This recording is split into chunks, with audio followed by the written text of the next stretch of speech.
இக்கால பெண்கள் இலக்கியத்தை படைத்துக் கொண்டிருக்கிறவர்கள், நாளைய இலக்கியத்தை இன்றைக்கு எழுதுகிறவர்கள் எங்கள் சகோதரிகள் என்பதை நீங்கள் மறந்துவிடக்கூடாது.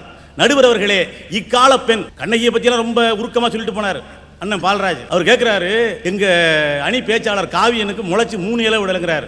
முளைச்சு 3 இலை விட வேண்டிய அவசியமே இல்லை, 2 இலை விட்டா போதும், நாட்டையே ஆட்டலாம்யா. எதுக்கு 3 இலை? நடுவர் அவர்களே, அதுல இருந்து மீண்டு வரமாட்டீங்களா ஐயா? இல்லை நடுவர் அவர்களே, நீங்கள் குறுக்கிட்டு இருக்க வேண்டும் என்று நான் கருதினேன். ஏனென்றால் தலைப்பு இக்கால பெண்களா இலக்கிய பெண்களா என்று கொடுத்துவிட்டு அவர் ஒரு பெண்ணை பற்றி பேசாமல் வேறு எதையை பற்றி தொடர்ந்து பேசிக் கொண்டிருக்கிறார். நீங்கள் அப்பொழுதே ஒரு திருத்தம் கொடுத்திருக்க வேண்டும் என்று நான் எதிர்பார்த்தேன்.